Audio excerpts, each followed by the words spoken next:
just don't keep safe search on if you Google Lopunny.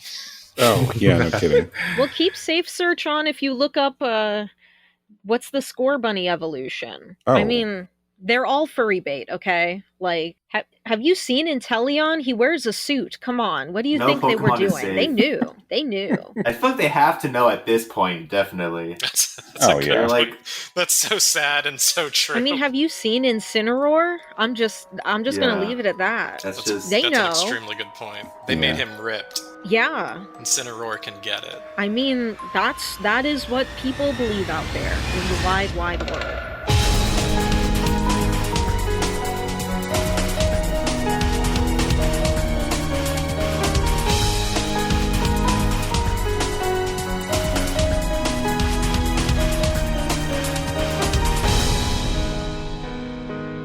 Hello, and welcome to episode 96 of Rhythm Encounter, the RPG fan music podcast. I'm your host, Mike Salbato, and today we are talking about Pokemon, which somehow has never been a topic for an entire episode before. So, joining me today to talk about Pokemon is, I have 4 guests, which is great. First, we have Patrick Gann. Hey, everybody. And we have Niki Fakuri. Hello. Mario Garcia. hello. And Gio Castillo. Alola. So we very good. nice. So yes, we have a full house because this episode filled up very quickly. I've been doing this a few times the last few months. So once again, I'm here to host. I don't have any songs because everyone joined this topic so fast. I didn't want to ask anyone to leave because you are also excited about it. So I'm going to be here and introducing things, but you guys have all the music. So Wow. yeah, so I think this will be fun. I'm thinking this might come up later in the episode, but in case it doesn't, I thought it'd be fun to just quickly go through like what everyone's favorite game in this series is. Ooh. Oh, man. Yeah, that's a hard one. Pokemon Black and White for the Nintendo DS. All right, there's one. How about you, Pat? It's a really hard decision, but I think the remake for Gen 3, the Omega Ruby, Emerald Sapphire, I think that might be my favorite in the main series. I didn't expect that. No? I don't think it has the best soundtrack, not by far, but as a game, I think it's easily my favorite. I like the Emerald chapter being added on for the remake as well, so you get everything in one package deal. Yeah, that's a nice touch. Yeah. It's a pretty solid remake.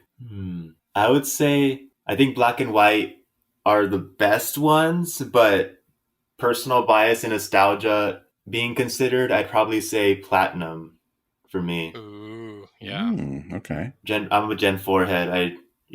I think that's probably the generation I spent most time playing as a kid. Is that the one you started with or just played the most? I think just played the most. Like I played through all the gens. Like I played back in Gen 1 as it came out, but I think Gen 4 is the one I like really poured like hundreds of hours into for whatever reason. I think just filling the Pokedex and all that really vibed with me in that game. Awesome. I agree with Mario. Like, I think Black and White is like objectively like the best set of games. But my favorite one is also in Gen 4. It's Heart Gold and Soul Silver, the Gen 2 remix. Right. Yeah, I have a controversial opinion. I very much dislike Black and White, Wow. but I did like Heart Gold and Soul Silver. I did like that a lot. Wait, so why you dislike Black and White? Seriously, do we want to go there? Wow. I guess that might take the episode to a whole different direction. I will say, like, if not, it's all good. You say what you want to say. I think if you played both, like the 1 and 2, like if you play Black and Black 2, like as a whole, I think is a very good experience. But Black and White, like where they leave off and the story that they were trying to tell, either the localization was poor or it was just a very garbage story, in my opinion. Wow. Ooh. Very Ooh. wrong opinion, but that's a okay. very We can't all be right. You can't be right all the time. Yeah. I'm happy to hold the wrong opinion, Nikki. Yeah, I mean, there are worse things to be wrong about. So, Yeah, that's true. like, Yeah. Oh my god. Well, we asked for it. Yes, we did. I think at the moment my favorite Pokemon game is New Pokemon Snap. So that's Ooh. where I'm going with it. Yeah, I haven't played that yet. I'm super excited to. Yeah, I haven't played the new one either. I mean, I enjoy the regular games too, but I really fell in love with Snap when it came out, and that we got a sequel like 2 decades later. I didn't think we ever would, and I think they just nailed it. It's so much fun. Yeah, the original's great. Yeah, I mean, I actually wouldn't mind if they like kept adding on to it. I don't think at this point they're going to, but it's, thinking about the fact that the first one came out back when there was only one generation of Pokemon, and like how much more they could do and have done with the new game. I just enjoyed it, like just seeing all of them intermingle in the different environments. That's how I feel about Mystery Dungeon in terms of having so many generations they could work with at this point since the last Mystery Dungeon game. So yeah, I can see that. Yeah. How long ago was the last one? So Super Mystery Dungeon was the last new one, and they were at Gen 6 at that point. When they released XD, the remake of the originals, they ran pretty clearly, I think, through Gen 3 or 4, and then they had a handful up through, I think the last thing listed was Sylveon, so they got, the Gen 6 fairy type evolution of Eevee, but it wasn't like everything up through that. I think it was like Gen 1 through 4, they had done all of them and rendered the art in that style. But yeah, if they made a new one, a new Mystery Dungeon, it would be able to include 7, 8, and 9. Yeah, that'd be fun. All right. I guess we can go talk about some music. I did this thing several episodes ago, and I said I was going to keep doing it, and I made the mistake of not doing it after that. So I have it in my templates now for my notes. So I want to get back to doing this, but I like it when we have games on the show for the first time, because even though we've had 1,000+ songs over the lifetime of Rhythm Encounter, it's very common that people come on and bring a game that's never appeared. So I always think that's fun. So we've had several Pokemon tracks and games on past episodes, but 3? Is it 3? Yeah. So 3 of the games today have never been on. It's not a major spoiler if you're looking at the track list, but I will say that we have a track today from Pokemon XD, Gale of Darkness, Pokemon Masters EX, and Diamond and Pearl. I'm actually really surprised Diamond and Pearl never made it on here. Oh, wow. Yeah. So, yeah. So those tracks today are the first time the game's ever been on. So I am happy we have them. So we're going to get started now. Mario, you have our first Pokemon track today. Yes, I do. All right. I'll go ahead and dive in. So, yeah, we're going to start us off with Goldenrod City, which is from Gen 2, Gold and Silver.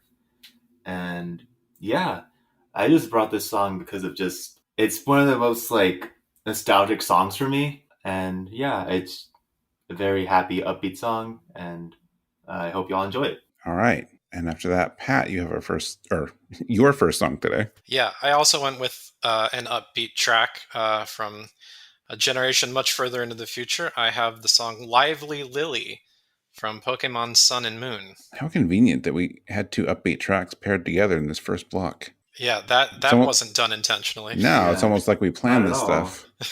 Yeah. Whoa. All right, let's go listen to Goldenrod City from Pokemon Gold and Silver and Lively Lillie from Pokemon Sun and Moon.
Yeah, I chose Goldenrod City. It's a very simple tune, but it's very cheerful.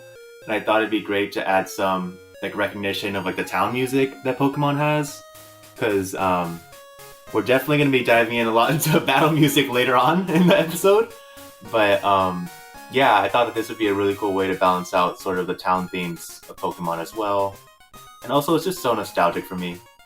I feel like I prefer this version to like the remake version from Heart Gold Soul Silver. And I think that might just be predominantly based on nostalgia, but I don't know, it's just, this makes me think of playing Pokemon as a kid and that sort of like magical feeling of that.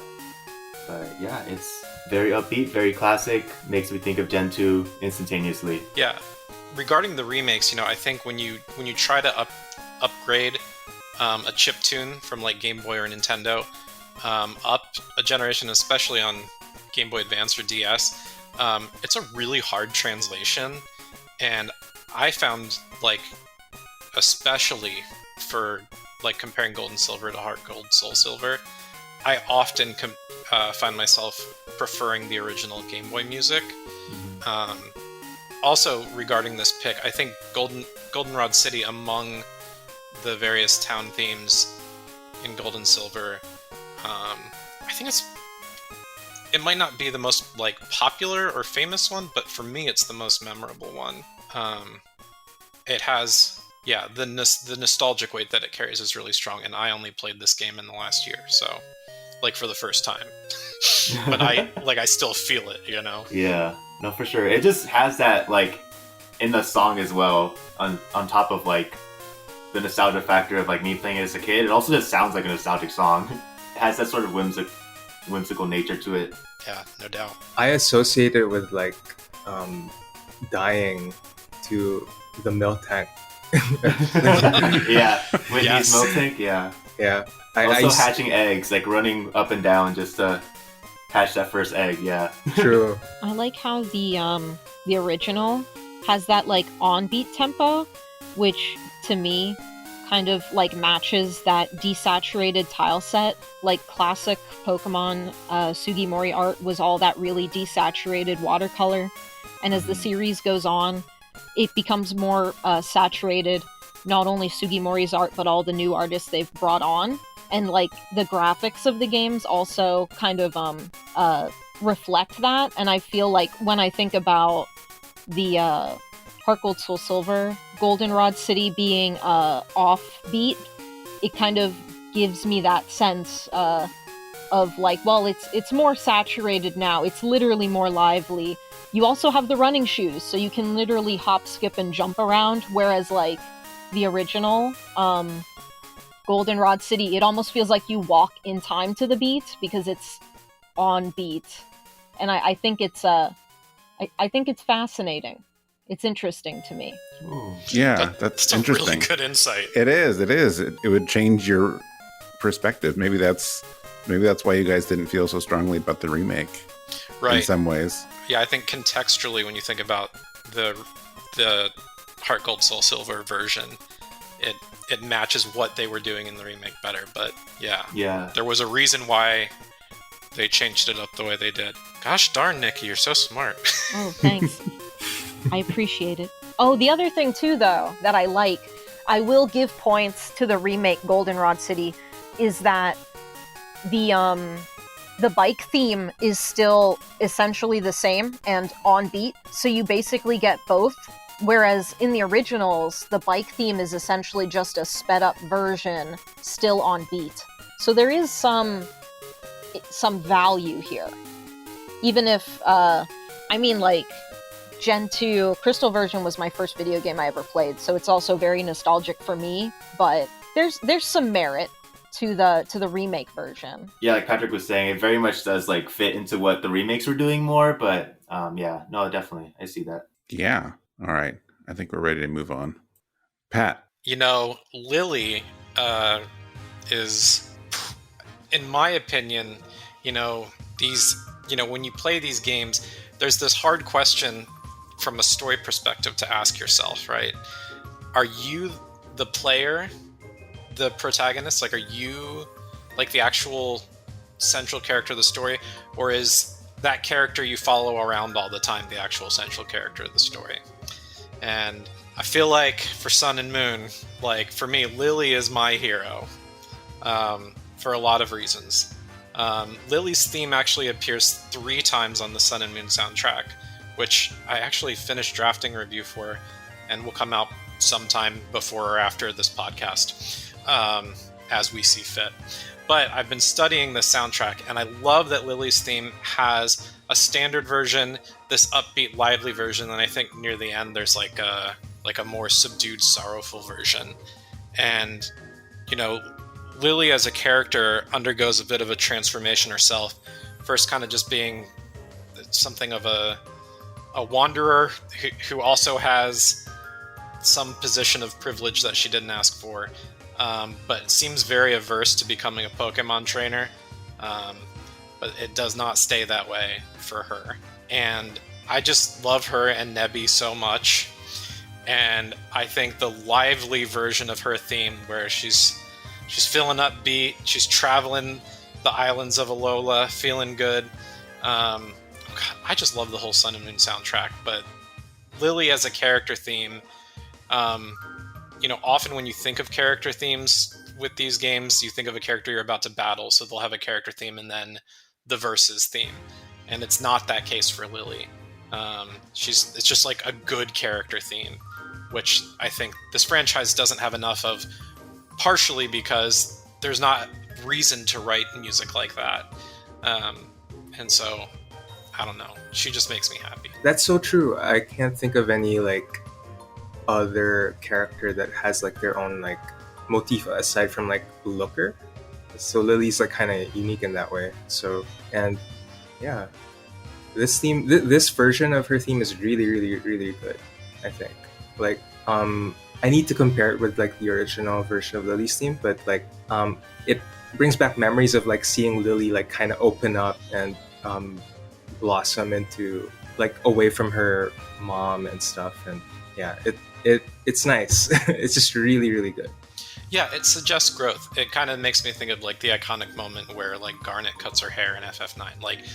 Like these people grow and change, and I think, you know, story isn't always like the highest point of interest in a Pokemon game, but I think in Sun and Moon they tried really hard with it, and in my opinion, I think they did well. And Lillie is like the example of that for me. And I don't think, you know, without the music, I don't think it would have sold as well, like in my mind, in my heart. I'm getting expressive about this. Yeah, no, I love me a character theme that grows with the character. Yeah, I think this is a really solid demonstration of that. Yeah, Pokemon isn't really a series that is like regarded for its story, I guess, but I don't know, I really like Sun and Moon's story. I feel like, I guess, yeah, a lot of people aren't that into it, I guess, but I don't know. I think this is a really great highlighting of that with Lillie's character. Yeah, for me, like, there's a lot I don't like about Sun and Moon, but I like the story. Like, it's Bizarro Land. Like, the story is like kind of like the best part of Sun and Moon. I feel really bad saying this. As someone who really cares about Pokemon stories, I really didn't like Sun and Moon. But credit where credit is due. I do appreciate the fact that Lillie's theme does transform along with her throughout the game. I can think of another character who does this. I won't name names, but I do like when they do that. And I do think that is an effective use of their quote-unquote music space. Because yeah, like as the character changes, you want to hear that reflected in the music, right? Like in Lively Lillie, the pizzicato and the chimes, they feel very like Lillie to me. This is like how Lillie kind of is innately, but then when they start bringing in like the extra instruments partway through, that's kind of indicative of her change and how she starts to become a little more independent. So that is really appreciated. No doubt. Well, when I started writing down notes for this, I started writing down how I thought it was. I liked it because I don't know Lillie, but I did like the fact that the song has this like tropical island feel. And then I looked up which game it's from, and then I realized that's pointless to bring up. So I didn't really pursue that line of thought.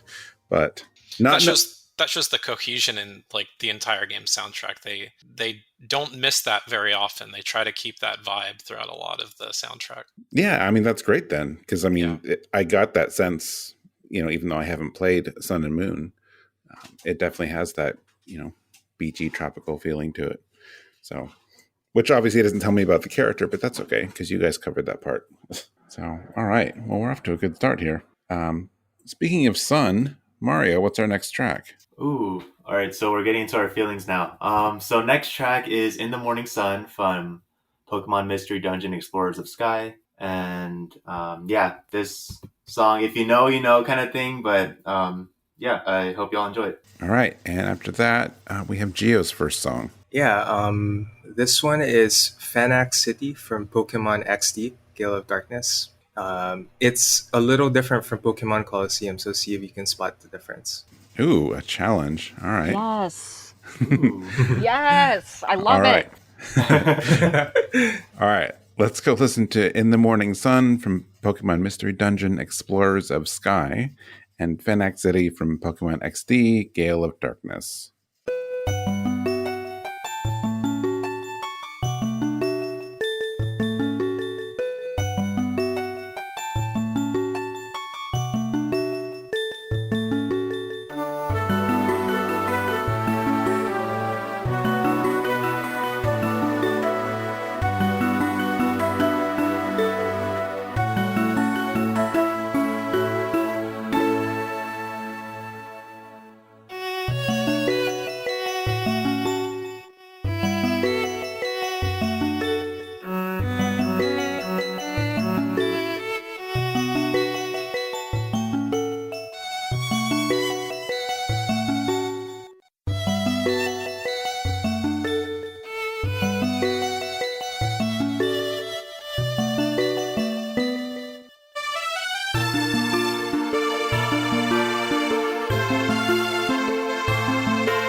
All right, so Pokemon Mystery Dungeon has a lot of music to cry to, and I feel like In the Morning Sun is a very interesting example of one.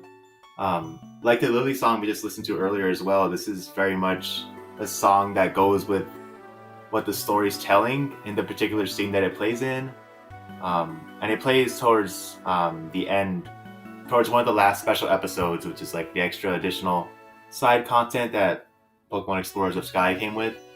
But yeah, it's hard to talk about the specifics of it without like going into spoilers and all that, but I do want to keep this pretty vague and spoiler free. But I will say that the song juggles a variety of emotions and it captures the scene in particular very well, with elements of sorrow but also like hope and like it's very much a song that I believe encapsulates kind of the message of the game. And yeah, also the build up to the moment about 1 minute and 25 seconds in is really hype, so that's something else too. But yeah, it's a very powerful song, and I applaud the composers for being able to juggle so many different emotions in one piece. See, I didn't know it was a sad song. I could see Yeah, it being exactly, used yeah. as one, but without knowing the context, I just got it as this really like chill vibe to it, which I enjoyed. Although I guess I was supposed to also be sad. you don't have to. Interesting. Yeah, 'Cause, you don't like- have to feel any certain sort of way. You can feel however you want to feel. All right. I mean, I will say, even though we were just talking about our real life bunny off air, when I was listening to all this stuff to take notes, when this one came up, she came over to my chair and just like sometimes she just lays down, but sometimes she kind of like flings herself onto her side. That's how she relaxes, and she just chilled out, starting with the song. So I'm like, well, all right, this works out pretty well then. That's so interesting. Yeah, for me, I feel like I think Mystery Dungeon has a lot of sad songs, so maybe that's just me associating it with that. But I don't know, I feel like, or maybe sad's not the right word, maybe just like emotional and like, Yeah. I think it's very hopeful. I think that's probably a better word of describing it, but yeah. Yeah, when I listen to this, I have not played this game. The only Mystery Dungeon game I played was like half of Red.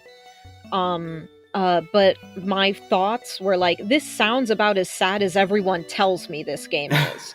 But it does have like this hopeful kind of feel where I kind of imagine this as like a cutscene theme after either like a sacrifice is about to happen, or like a sacrifice did happen, like we won, but at what cost is kind of what it gives me. And I'm like, I'm sure that's what it is, because everyone insists this is like the gut-wrencher game. So that's kind of like the vibes I got from it. Yeah. I feel the hopefulness in it, but it's also like, yeah, I mean, I would probably be putting on the tear shields if I was hearing this in context. Yeah, definitely the tear shields. Yeah, no, that's pretty accurate assessment. All right, we're doing it. Yeah, I mean, okay, let me just read some of the comments like on the video. It's like there's a bunch of lines, yeah. There's a bunch of quotes here, like from Celebi to Grovile in Special Story 5. Being able to see the sun before the end and being able to see it with you, I'm really glad. And I'm like, what the fuck? Did Celebi die in Grovile's arms or something? Yeah, it's interesting in the context of this. Yeah, I think. Yeah, I don't know. I guess I like debating whether I should go into it or not. Patrick, have you played Explorers of Sky? Not only have I played it, we recently ran a review of this game. That's right, yeah. 13 years after it's being published, and I wrote that review. So yes, it is very fresh in my mind, and yeah. Right? It's just the additional content that came with Sky that wasn't in Time and Darkness. There was some really fun stuff, but yeah, this part it hits you in all the feels. And I know for those of you that explore the site, Mario keeps Grovile as his avatar, at least in the present time. Yeah. And it's definitely because of the Grovile in this Mystery Dungeon game. Like an incredible character, one of the best written characters in all of the Pokemon Mystery Dungeon games. I don't know, Mike, can we spoil it? I think at this point we've warned enough that if someone wants to hear about it, they can. Otherwise, maybe skip ahead a few minutes. Yeah, I think I spoiled it already, I think. But kind of, yeah. It's all good though. Yeah, so the specific details, I mean, it isn't that anyone died necessarily. It's more like Grovile comes from an alternate timeline where the world like stops, like time stops, because of some stuff involving the Diamond and Pearl legendaries. Grovile is the one who goes back in time to like try and save time, and through you, like the main characters that you control, you end up doing so. And that's covered in Time and Darkness. But in Sky, there's this additional episode added where you get to see the fight that Grovile faced on his side to make sure like this like alternate universe where the world was coming to an end, that the bad guys there didn't come back and ruin everything. So it's this very tragic thing where like they're fighting to make sure the world goes on, but their world and what they know is doomed. And so Grovile and Celebi, like their world is basically disappearing in this song, like forever. Oh man. Yeah, so it's like an alternate universe bye-bye death kind of thing. Oh man. Wow, that's deep. Yeah. And the hope is for like the future that they saved, or like the future that the main character comes from. Yes. It's gonna like continue on. So yeah, that's why. Yeah, I feel like this song does a good job of doing that. But yeah, it's also kind of a lot to explain. So I was like, I don't know how, but I think Patrick did a really good job. You just explained the plot of Fire Emblem Awakening, so no worries. Which also, when you said emotional song from a game, that song from Fire Emblem Awakening, Don't Say Her Name. Yeah. Yeah, that's another powerful one about a character who dies. Yeah, and there's like a dragon in Fire Emblem Awakening. Yeah, I get it. It's the same game. I got it. I gotcha. All They're right. basically the see same They're it. game. basically the same thing. Yeah, let's go. I wanted to note real quick about the music. So none of the Mystery Dungeon games have published soundtracks, but every single game has reliably had a sound test menu, where as you go through the game, it unlocks more songs. So by the time you finished it, you have the whole soundtrack available to you. There's a lot of reused music from the first game all the way through to the current ones, and even so, there's over 100 songs minus jingles. Like they're big soundtracks, and the team behind these soundtracks is a company called Noisy Croak, led by Hideki Sakamoto, and they do really good work. If anyone remembers that PSP game, oh gosh, I can't remember the name. In Japanese, it's like Mugen Kairo, the Infinite Corridor. It's that perspective shifting one that's black and white, and you make the guy walk from like one thing to another. Oh my gosh, what's the name of this game? Mike, help me out. I'm not sure. Based on that description, I'm not sure. It kind of looked like Monument Valley, but it's all black and white, except like there's like a little guy who auto walks, and you shift the perspective to like allow him to like walk in places where it shouldn't be possible to walk. Oh boy. Echo Chrome? Yes. Echo Chrome, Yep. and Echo Shift. Hideki Sakamoto and his team did like all of those really cool string quartet pieces. That's who they are. So their team is awesome, and they've done like pretty much all the music for all the Mystery Dungeon games. And so those games have a different feel in terms of like their soundscape and their style compared to the mainline Pokemon games, but they still fit with the visuals and the combat and the story. It fits everything really well, and I really love these soundtracks, and I wish they would get retail publication. You'll hear me complain about that a lot. Yeah, the Mystery Dungeon soundtracks are bangers. Sounds like I need to play them finally.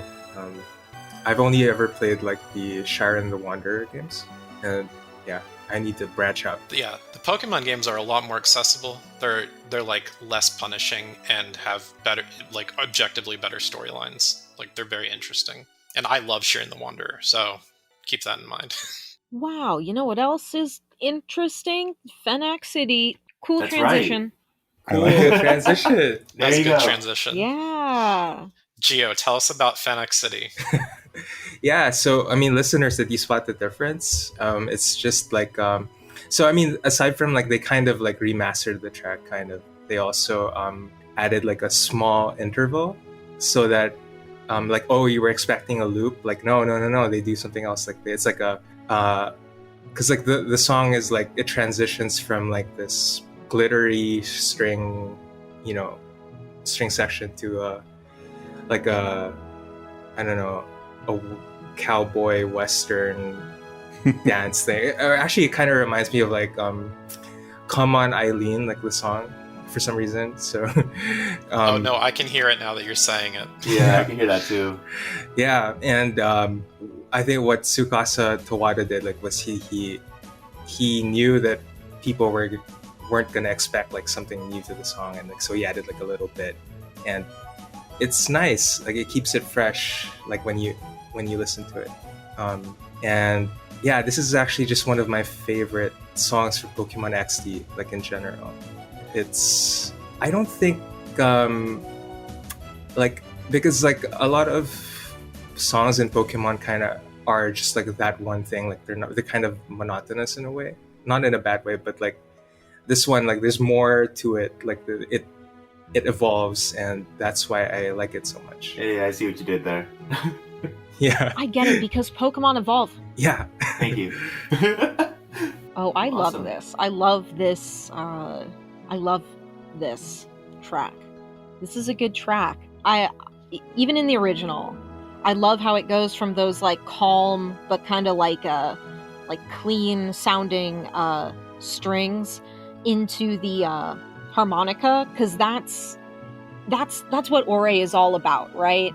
In the original Coliseum, which I remember a little bit better than XD, Phenac City and like the forest area where you purify your Pokemon, those are like the only two like neat places. The rest of it is really like grungy and gritty, but it has that like they use the harmonica so much, so it's really nice that like Phenac City still has it, because it's like, yeah, okay, this is consistent with the rest of the region, right? Just because it's more pristine doesn't take it away from the rest of Ore. But what I really like is like what you already brought up, that it has that extra like flute solo and harmonica solo leading into the loop compared to the original. But what is so clever is that they add extra flutes right before the harmonica comes in. So the listener is like subconsciously prepared for the flute solo that comes in later, that is new to the XD version. Oh, it's so good. Love it. Absolutely great, fun Phenac time. Yeah, So you good. put it so well. It's so good. Thank you. Yeah, I think that's really neat that it's not so much as an arrangement as it is an extended composition. It's like, here's the song, oh, but like a Billy Mays moment. But wait, there's more. Yeah, it is really cool.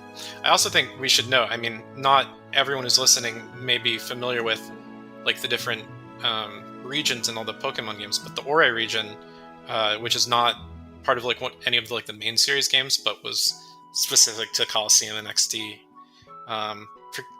Forgive me if I'm wrong, and correct me if I'm wrong, but it's supposed to be like American West, American Southwest, like with the building of railroads and early industrial revolution. Yeah. I believe that's correct. I want to say it's Like, isn't it patterned after like parts of Arizona and like I the was Grand gonna say Canyon? Arizona. Yeah. Yeah. And so like Phenac City is almost like Phoenix. I It's think, Phoenix. yeah. You're right. Yeah. So it's like if you think about like that region of America, late 1800s, early 1900s, like the song's like in the same way that what I love about the Sun and Moon soundtrack for like capturing a lot of the spirit of what we associate with Tropical Island. Like I feel like Phenac City like does something very cool there, and it feels very right. And also, and people can make fun of me for this, but one of my favorite movies that has that similar sound of that is American Tail 2: Five Goes West, the animated film with a mouse. Hey, there's nothing wrong with those movies. Those movies are freaking great. I will support you if anyone complains about that. That soundtrack is a personal favorite, and I feel like not necessarily like the fiddle sound or like necessarily like what we would associate with a saloon, but a lot of what I like about the Phenac City soundtrack, or the song, specifically the XD version with the flute and a little more liveliness to it, is what I imagine about like a town starting to grow and boom in the face of like a desert all around it. Yeah.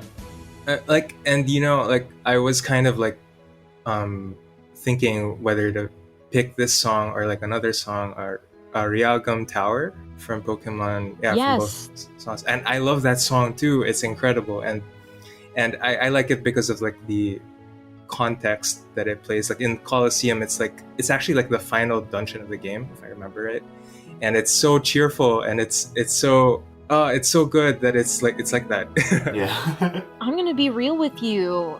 Genius Sonority's composers are top notch. They did the Pokemon Troze and Battle Troze soundtracks as well, and those are just bangers all around. Like, Yeah. Genius Sonority, they live up to their name. Their music is fantastic. All Yeah. of So it. good. Yeah. Yeah, I they're a can good literally sound team. just listen to the entire Colosseum soundtrack, just like from start to finish. It's so good. Yeah. Oh, the battle music for that game's so great too. Oh, Um, yes. Even for just like random grunts, and yeah, it's just a great soundtrack.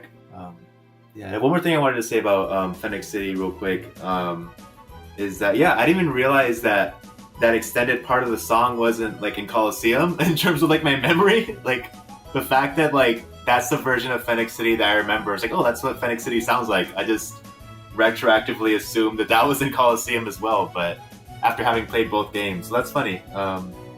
But yeah, no, I guess that's how much more that song says Phenac City to me than the Colosseum version did. You know what else is not a city? A lake.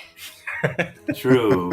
That's so true. I never True. thought Have you about ever that. thought about that? Have I you never ever thought really about that, sat down actually. and thought about that Wow. statement? Wow, you're so right. Except, isn't Surapolis like kind of a lake and city? Now you see, now that's interesting, because what does that say about society?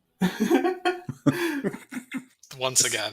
That's an excellent transition. Yeah. Once again, MVP for most interesting person on a podcast goes to Niki. Thank you. Yep. So good.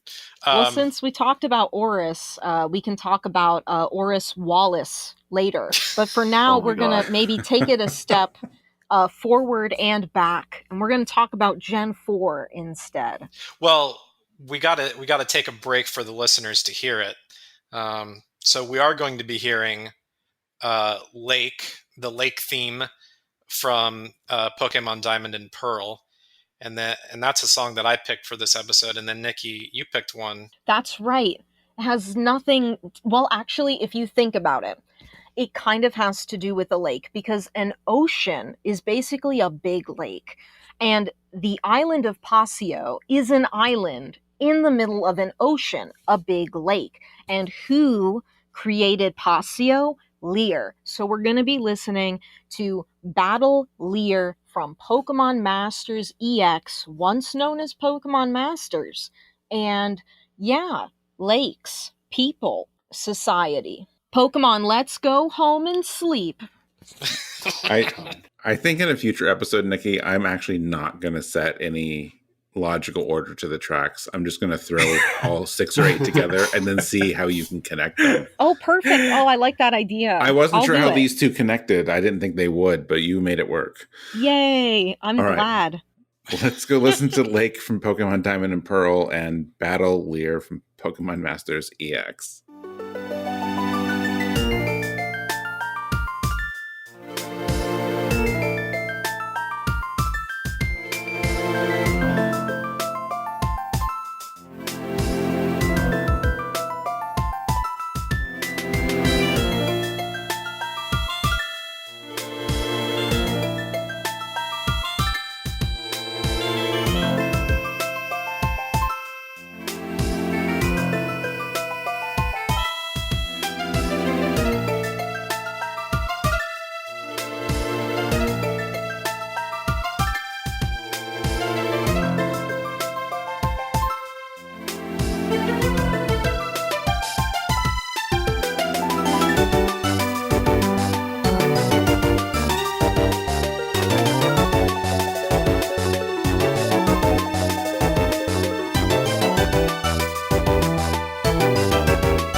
Hey everybody, those were two wonderful songs. Let's start by talking about Lake, also known as the Lake theme on YouTube, because that's how YouTube likes to name things.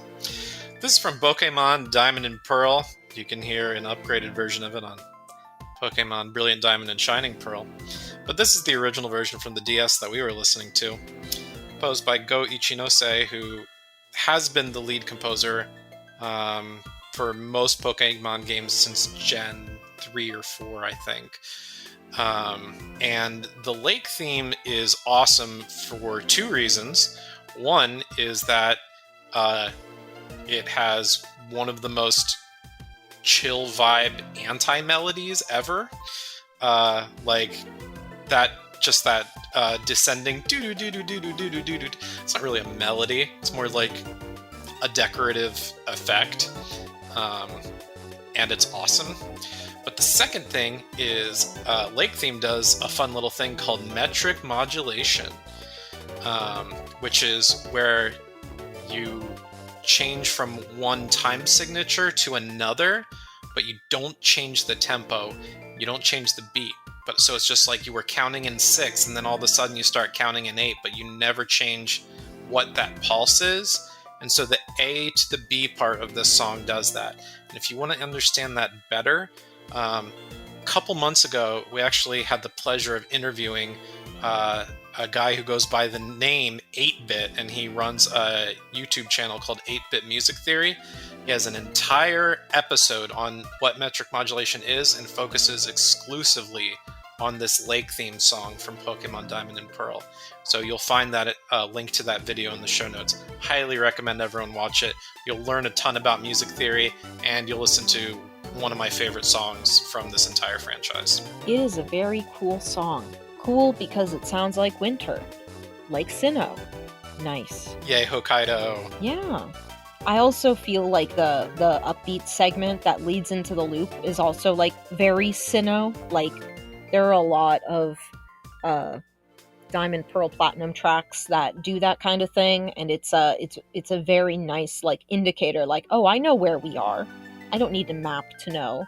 I'm in the cold world. Neat. I think this is a really good, like, this is a Sinnoh song, and I like that it is very recognizable as such. Yeah, it's quintessential Sinnoh, and I never noticed the metric modulation thing before, and now it's a much more interesting song now that I know about that.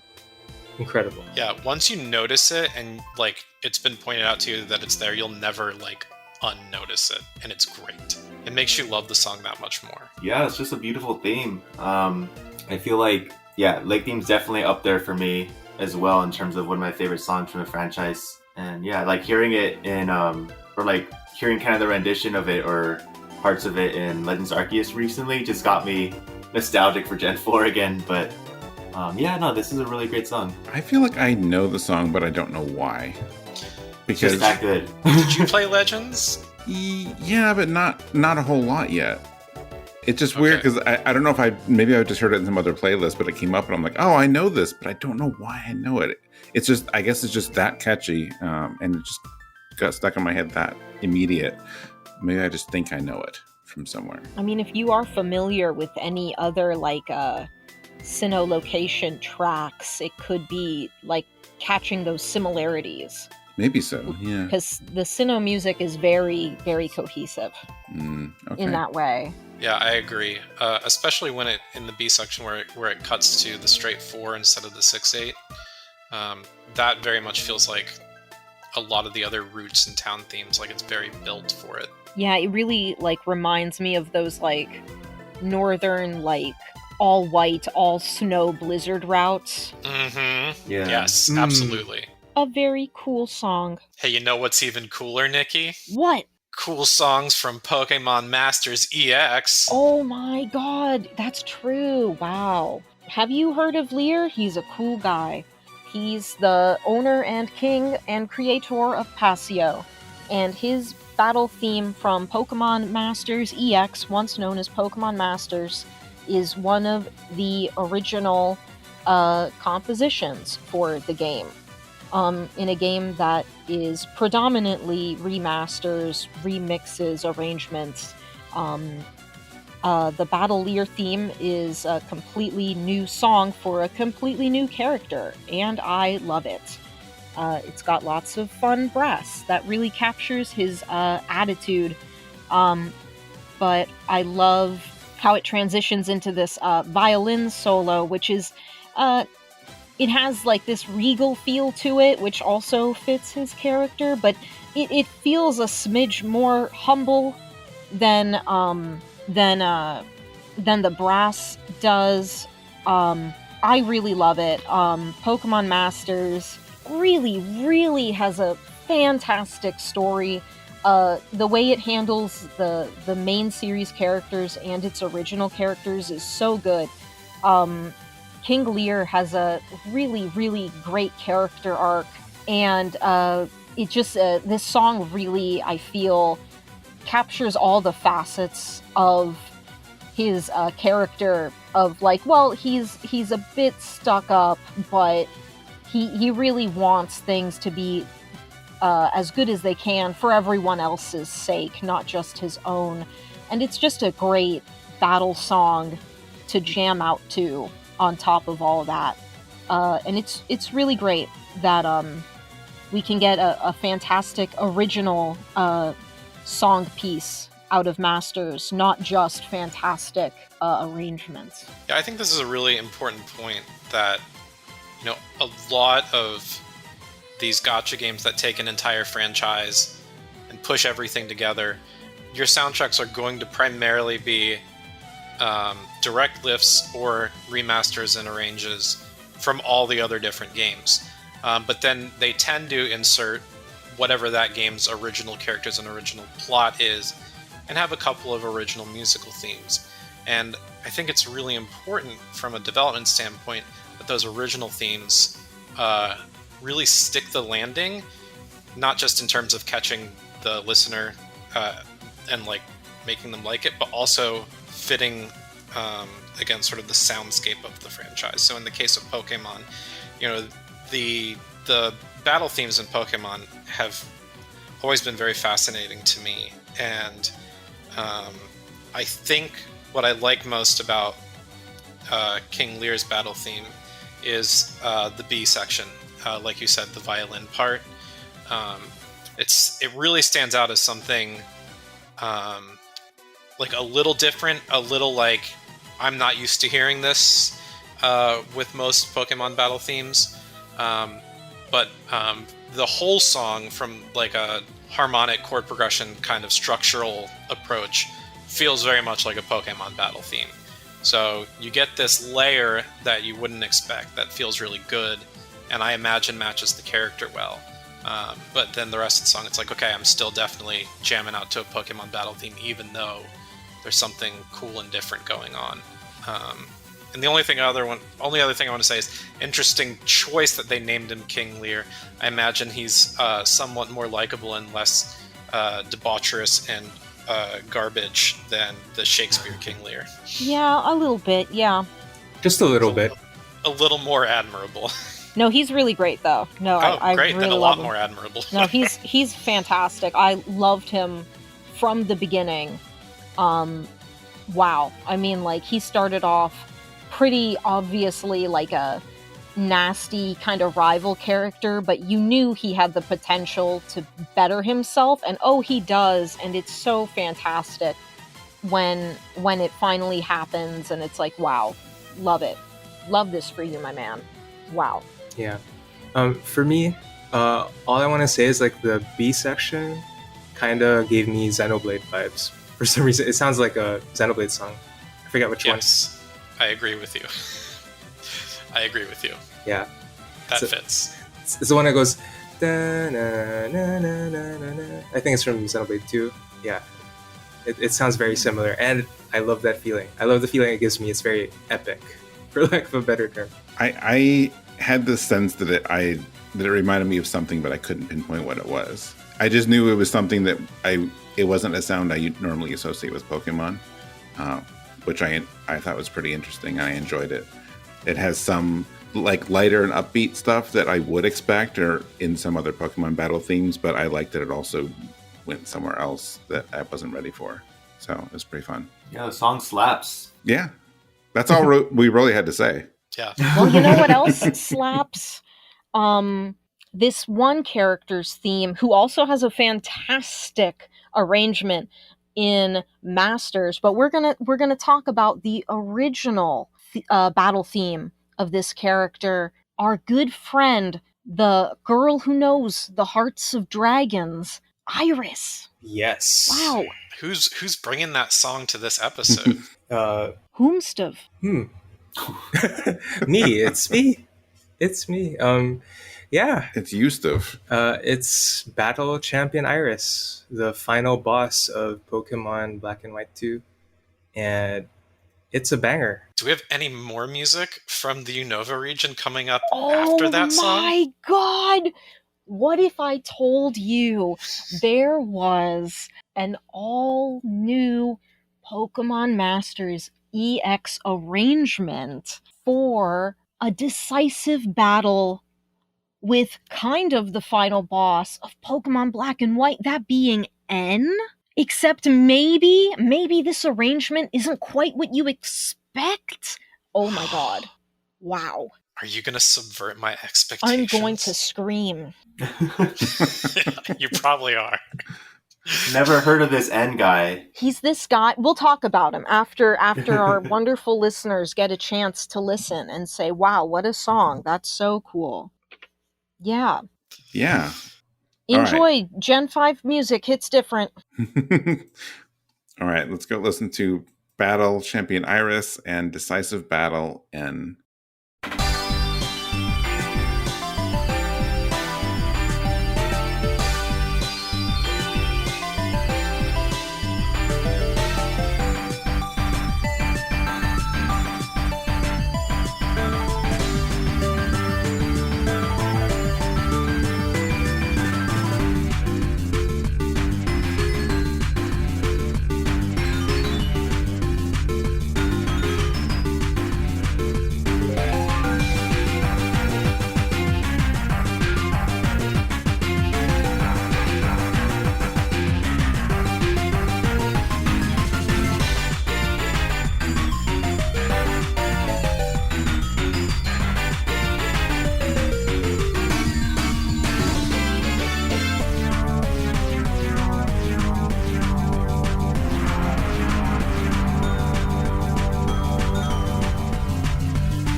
yeah, so Pokemon. Oh no, so champion Battle Champion Iris is like incredible, isn't it? Like it's this Rainbow Road ass song. It's so Yeah, I see yeah, that. like it's for me. I chose it because like it's kind of like this victory lap for Pokemon. Like when I played this game for the first time, I was like, well, this is like kind of like the.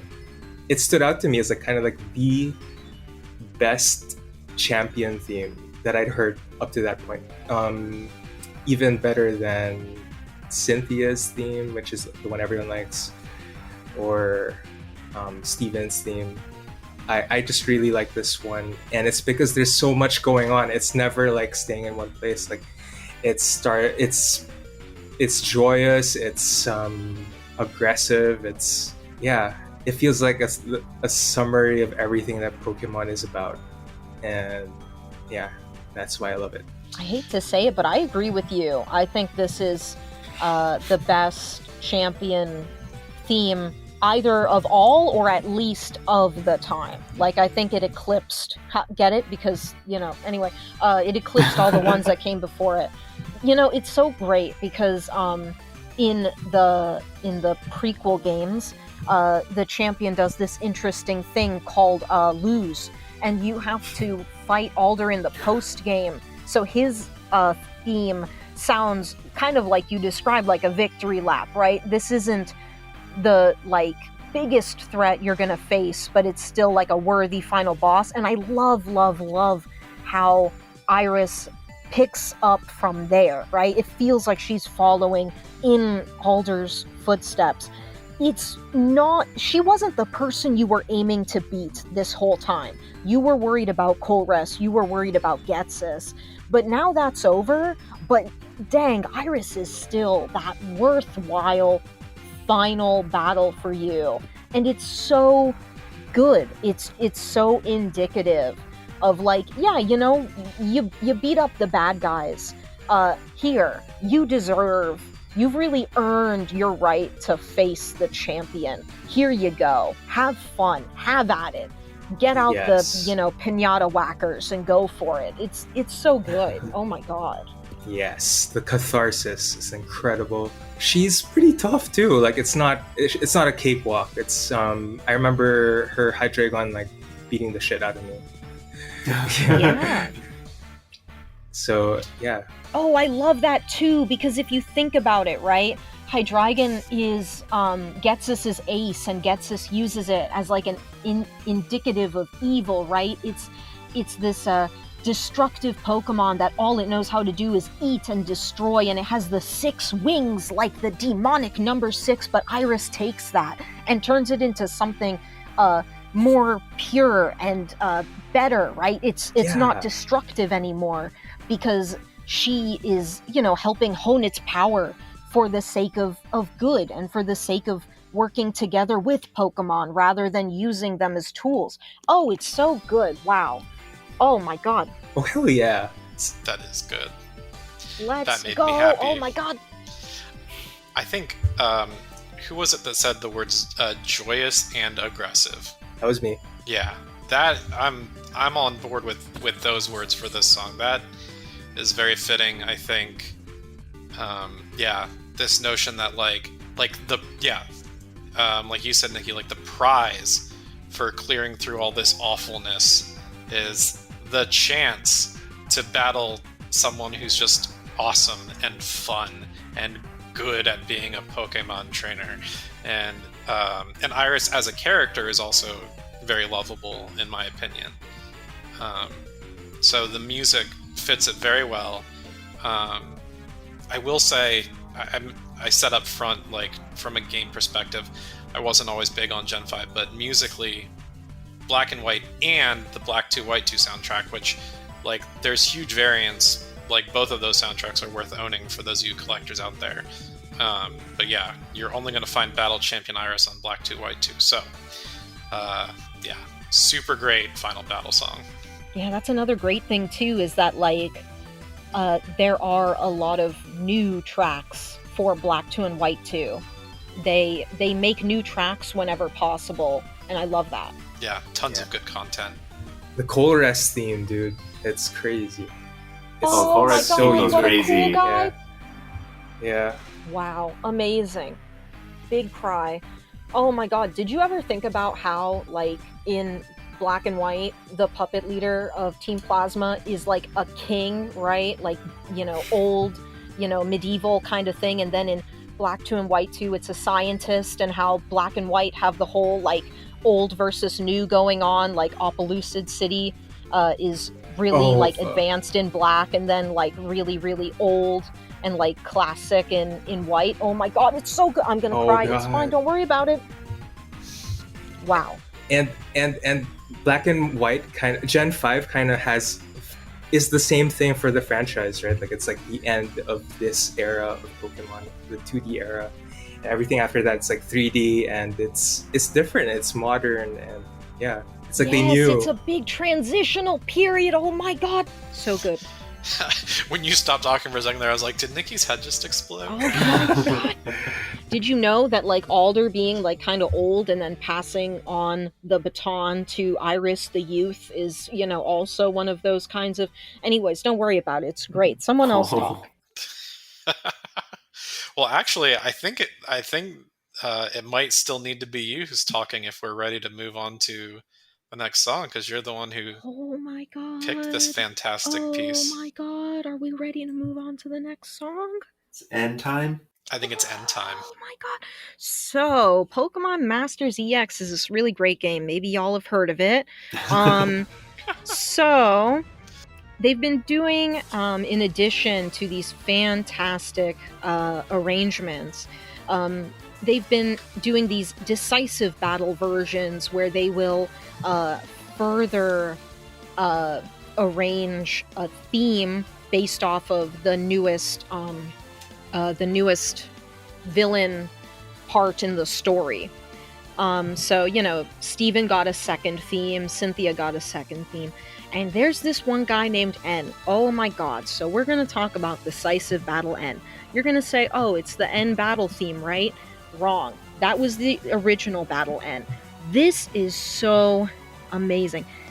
This track really, really shows how masterful, Haruki Yamada is. He can arrange these mainline tracks so amazingly.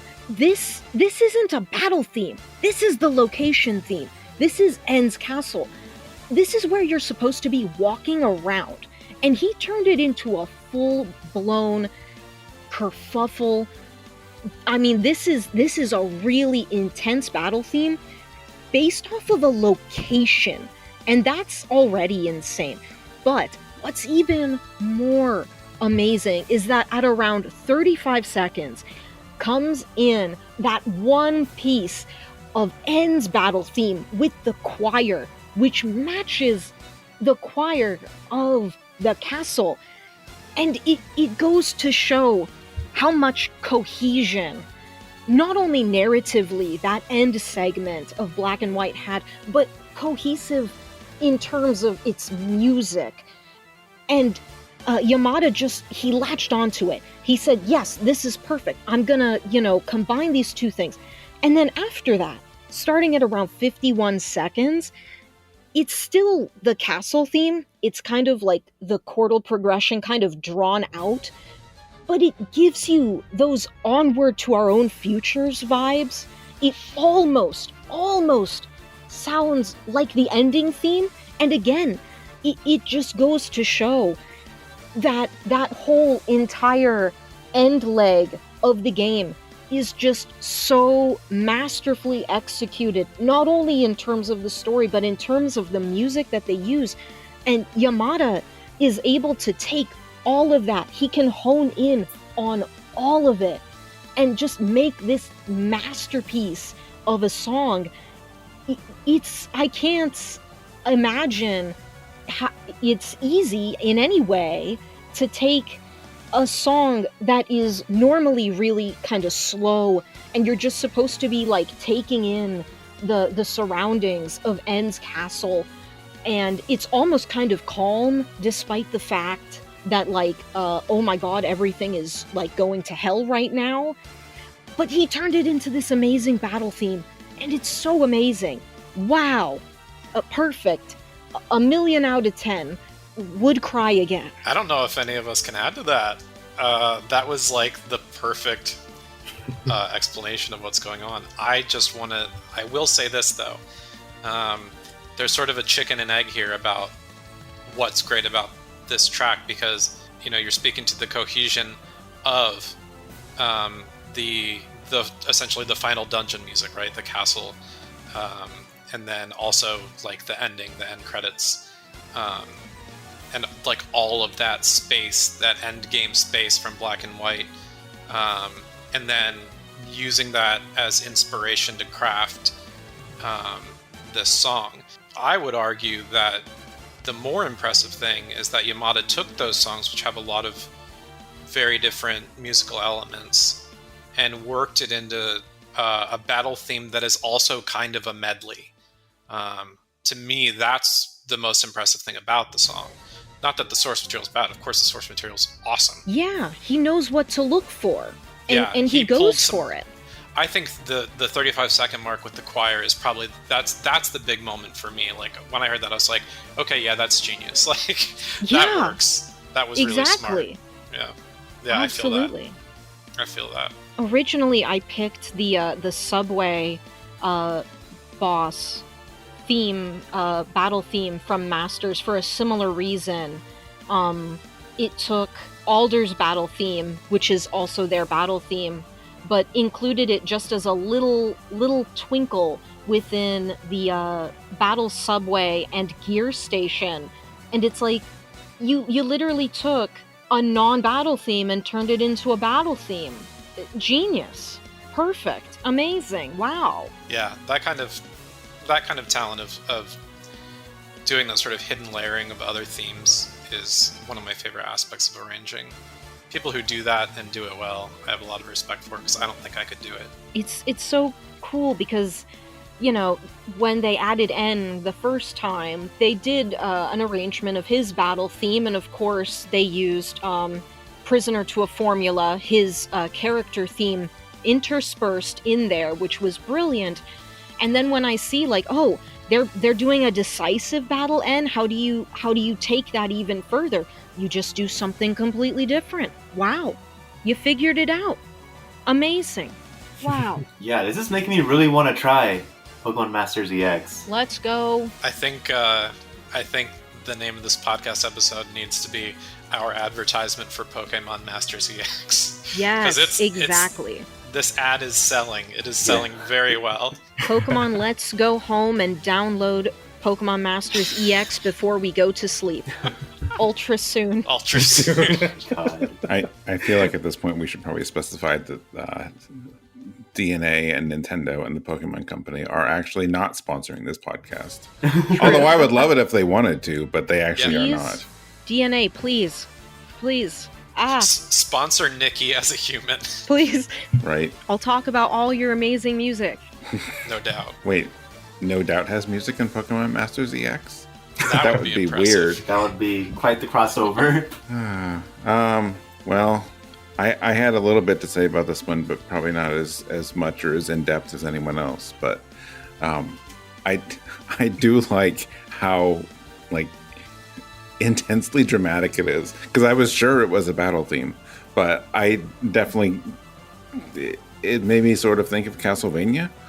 I sort of I'm picturing walking through Dracula's castle with a bunch of Pokemon and then suddenly finding N at the end, and that's probably not at all what really happens, but I'm choosing to believe that's possible. I mean, that's what it is. That's N's castle emerges from underground, and he extends his bridges to you so you can come challenge him. Wow, metaphors. And then you go through the castle. The music in the original Black and White is a lot slower and more dramatic in a different way. But then at the very end, N is like, ha, you don't have a legendary dragon. Sorry, spoilers for a 12-year-old game. He's like, you don't have a legendary dragon. And then your orb is like, surprise, I'm a legendary dragon. And you catch it, And then N's like, wow, you're cool. Let's hold hands. I mean, fight. And then you fight. And then Getsus is like, I hate you because I'm mean. And then you fight Getsus. And then Alder and Sharon are like, let's arrest Getsus. And then N is like, let's go hold hands next to the opening that my dragon made in my castle wall. And then he's like, dream your dream. If anyone can make your dream a reality, it's you. You're beautiful. And then he jumps out of the castle. Anyways, don't worry about it. I'll cry. The game also turns into a visual novel portion with N's full portrait showing up at the end for that part yes, too. That's why it's the best game. I'm having way too much fun right now. I love how passionate you are about this stuff, Nikki. I really Thanks. do. I'm gonna cry. I have a little N plushie. I have listen, it's fine. Don't worry about it. Wow. Okay. Yeah. Big All cry. right. I was really tempted to pick Farewell, but I didn't do it because then I would definitely cry. Also, Farewell has a very similar opening chordal progression to the theme of love, I think, from Mother 3. Anyways, everyone stan Gen 5. That's it. That's my message. Yeah, Patrick, even you. Yes. I'm starting to after this conversation. I'm starting to really am coming around to it. Let's go. Ultra soon. Yes, let's go ultra soon. Well, you might be converting him, so good job. Yes, let's do it. Pokemon Masters and Gen 5 in one go. Let's go. Yes. That's the dream. It's the dream. Remember, wonderful dreams can become your truth. That's the thing. That's kind of what he said. That's very N-like. He Very said N-like. something along those lines. I can't remember exactly right now because too many tears. Yeah, you were crying. It was all blurry. Yeah. Yeah, it's understandable. Maybe one day you'll play it and actually see the line as it's meant to be read. Oh my god! I told you I need to someday. I'll finish that thing, and then I have to move on to Black 2 and White 2. And listen, I'm so tired of researching about Plato, but I'm gonna have to research him more. And so anyways, don't worry about it. Okay. I am choosing not to worry about it, and Thank you. Instead, we'll talk about what's coming next on Rhythm Encounter. Ooh, what is coming next on Rhythm Encounter, Mike? I couldn't say it last time because we hadn't actually chosen what was next because we had our internal staff poll, but we'd finally know what's coming for the next, 6-7 episodes. So I'm going to tell you 2 today. So our next episode after this, the name is subject to change, but at the moment it's called RPG Music to Slay Your Commute. So it's just whatever people listen to on their commute to and from work, or I guess wherever they're commuting to. I'm expecting a lot of upbeat music on that one, so that'll be fun. And then after that, we're going back to do another series episode, which will be our 3rd one this fall. But we've never had a full-on Persona episode, so I think it's about time we do a Persona episode. So those are the next 2 episodes of Rhythm Encounter. That'll take us through almost to the end of the year, and then we'll have one more, around Christmas. So, yeah, I am looking forward to those, and I hope everyone else is too. If you have feedback on this episode, if you have thoughts on those topics or other topics or any other ideas, you can email us at music@rpgfan.com. You can email me at mike@rpgfan.com.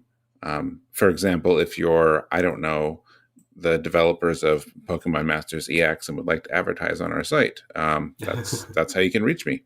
Yes.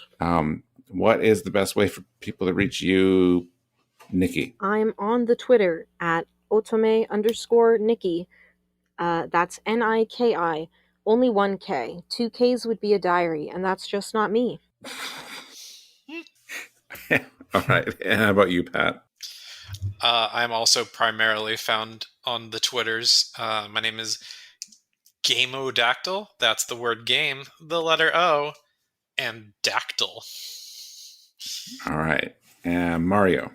I'm mostly on Twitter as well. EXPToony. It's EXPTOONY.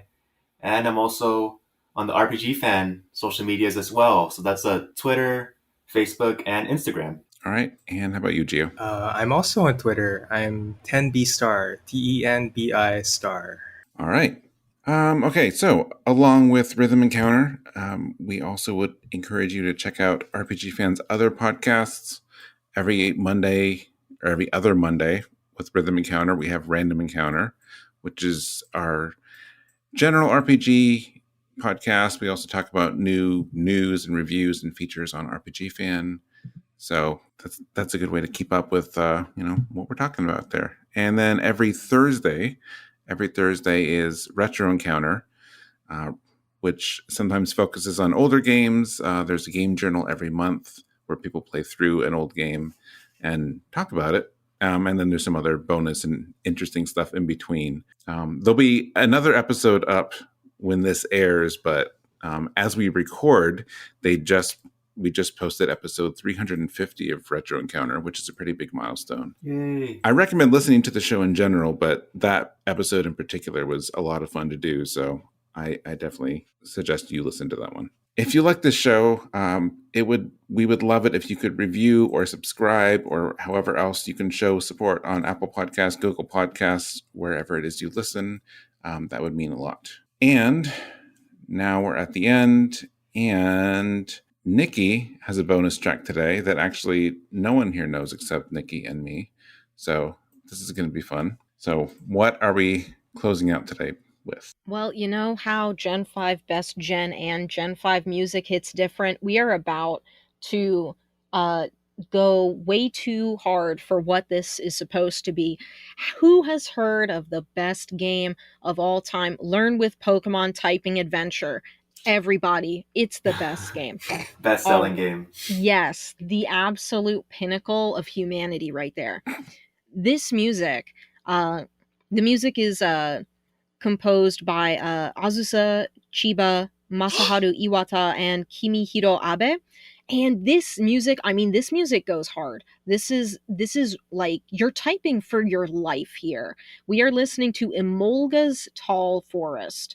So while you're here typing names to catch Pokemon, have a good time, because wow. I mean, out of all the games, if you were to tell me that like the typing Pokemon game music slaps, I would not believe you, but then I would listen to the soundtrack and believe you. It's wildin'. So please, everybody, get out your keyboards and start typing away. Please enjoy Emolga's Tall Forest, because it's too good. It really is. All right. Thank you for that. This is a really fun one to go out on. So thank you, everyone, for listening. Thank all four of you for being here. This was a really fun time. So let's go close out with Emolga's Tall Forest from Learn with Pokemon Typing Adventure. And we will see you next time. Yay! Yay! Make your dream come true.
Oh my god, I love Raihan. He's the most popular character from Sword and Shield. Is he really? Yes. Wow, he's not my most popular character. Well, it's okay to be wrong about more things. I've been wrong about so many things tonight. It's okay. Niki. Don't worry about it. I mean, okay, if your favorite is like Piers, who is like Raihan's boyfriend, then maybe you'll be okay. I thought Leon was. Here's the thing: Leon is trash, and Raihan deserves better. And Piers and Raihan talk I agree to with each that. other. I agree with that assessment. Yeah. Yes, exactly. And then like there's that one moment, like I think it's in the post game where like Raihan like says, "Wow, Piers, you're so cool and you're such a good brother and you're way better than Leon." And Piers gets like embarrassed. It's so cute. They're dating. Wow. They're definitely Oh my god. dating.